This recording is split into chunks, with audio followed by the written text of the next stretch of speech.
New York, metà anni 60. Mentre la West Coast sogna fiori e utopie, nel sottosuolo della Grande Mela prende forma una musica che parla di sesso, droga, alienazione e poesia urbana. Un artista visivo, ossessionato dalla celebrità, incontra un cantautore traumatizzato dall'elettroshock. Da quell'urto nasce una delle più influenti band della storia, i Velvet Underground.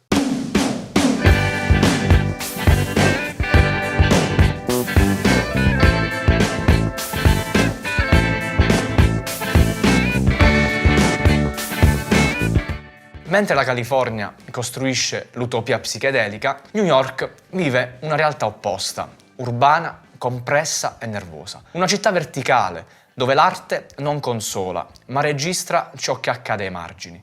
È in questo contesto che nasce una musica che non promette salvezza, ma verità. Uno dei primi luoghi in cui questa musica prende forma è il Café Bizarre, nel Greenwich Village. Un piccolo locale sotterraneo, fumoso, frequentato da artisti, poeti, outsider e studenti. È qui che un giovane Lou Reed e John Cale iniziano a suonare insieme. Ed è qui che vengono cacciati, troppo rumorosi, troppo disturbanti, troppo lontani dall'idea di intrattenimento folk che dominava il village. Quel rifiuto è decisivo perché chiarisce subito una cosa: questa musica non è fatta per piacere, è fatta per creare attrito. Lou Reed arriva da Long Island, cresciuto nella middle class americana, porta con sé una ferita profonda. Da adolescente viene sottoposto a elettroshock, una pratica allora usata per curare comportamenti ritenuti devianti, inclusa l'omosessualità. Quell'esperienza segna in modo indelebile il suo sguardo sul mondo. Lou non scrive più per consolare,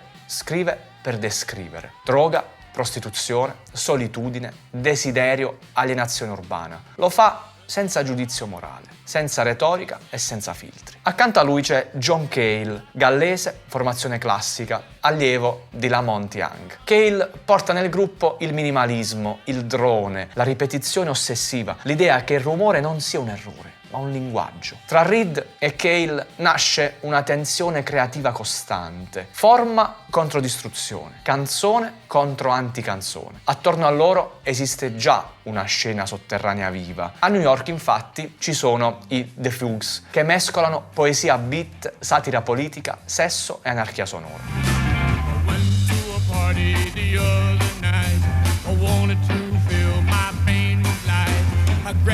Sono loro a portare lo scandalo dentro il folk e il rock, a dimostrare che la musica può essere anche dissenso esplicito. A Detroit, invece, poco distante ma idealmente connessa, esplodono gli MC5, amplificatori al massimo, slogan rivoluzionari, politica e rumore.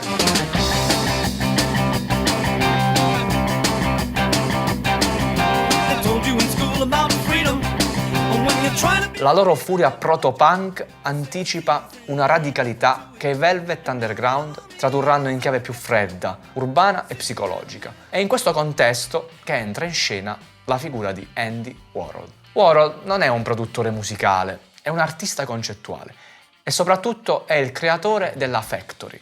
Non è solo uno studio, è un laboratorio permanente.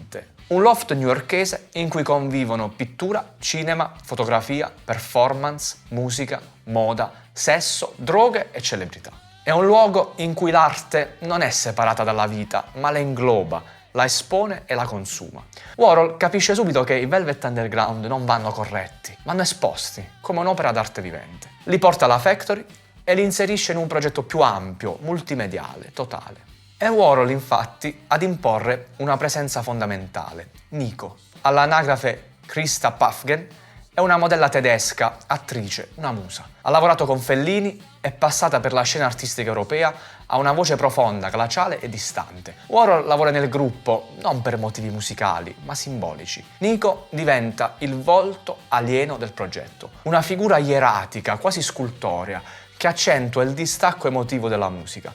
Canta come se fosse sempre altrove, come se osservasse il mondo dall'esterno. Il rapporto con Lou è teso, mai veramente integrato, ma proprio per questo artisticamente potente. Nasce così l'Exploding Plastic Inevitable, uno spettacolo totale fatto di musica assordante, proiezioni multiple, luci stroboscopiche, danza improvvisata e cinema sperimentale. Non uno show, ma un'esperienza sensoriale estrema.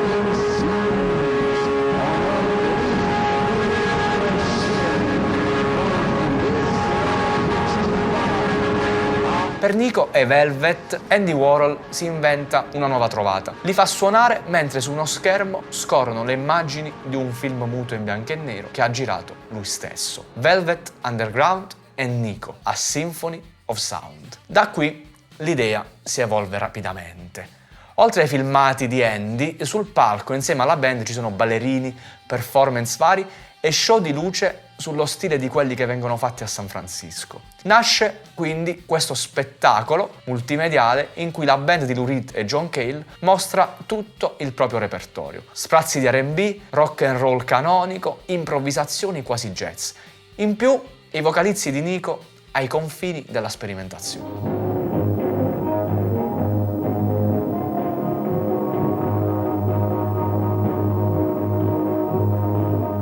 Nello stesso periodo ricevono un invito ad andare a suonare a Los Angeles, al The Trip. Nico, i Velvet e gli altri membri dell'Exploding Plastic Inevitable partono quindi per la California. Il loro contratto è di 3 settimane, ma le cose non vanno come nelle aspettative. Già dalla prima serata, in sala tra gli altri ci sono tra il pubblico Jim Morrison, John Phillips e Cher, che però freddamente commenta: questa musica mi deprime, è un'esortazione al suicidio. Il gruppo, difatti, vestito di nero, che parla di sesso, droga e paranoia, non piace in California né a San Francisco, così come ai Velvet non piace il suono della West Coast. Nel frattempo, anche tra Andy e Lou si rompe qualcosa. Warhol capisce che il disco non avrà il successo sperato e ci azzeccherà, mentre Lou ritiene che la protezione di Warhol alla lunga potrebbe rivelarsi controproducente. E così i due si separano consensualmente. Nel 67 esce The Velvet Underground e Nico. In copertina una banana disegnata da Warhol, un'icona pop che nasconde un contenuto radicale. Dentro c'è Heroin, racconto lucidissimo della dipendenza senza morale.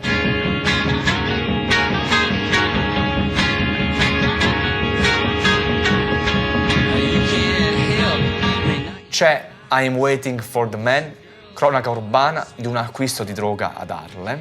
C'è Venus in Furs, che parla di desiderio e potere. C'è All Tomorrow Parties, canto funebre travestito da ballata mondana. Il disco vende pochissimo, ma cambia tutto. Si dice che chiunque ne abbia acquistato una copia abbia poi formato una band. Anche la forzosa unione tra Nico e Velvet si conclude. Dopo essere stata nel letto di Lou prima e in quello di John poi, la chanteuse tedesca tenta la carriera solista prodotta proprio da John Cale. I Velvet proseguono il loro percorso da soli, influenzando centinaia di artisti, specie nel punk e nell'alternative rock americano. Negli anni successivi, Lou Reed continuerà da solista a raccontare la stessa New York. Nel 72 pubblica l'album Transformer, prodotto da David Bowie e da cui viene estratto il singolo Walk on the Wild Side, portando nel mainstream i personaggi proprio della Factory: drag queen, outsider, figure marginali. Holly came from Miami, FLA.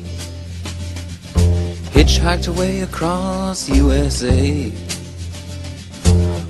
È la prova che quella realtà sotterranea non era una deviazione, ma un centro culturale alternativo. I Velvet Underground non hanno mai cercato il successo e proprio per questo hanno influenzato tutto. Senza di loro non esisterebbero punk, post-punk, new wave, alternative.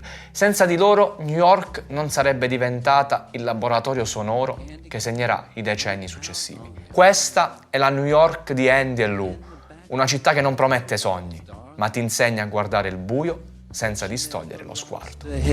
Even when she was giving head, she says, "Hey babe, take a walk on the wild side." Said, "Hey." In descrizione la playlist con tutti i brani fondamentali della New York di Andy Warhol e Lou Reed.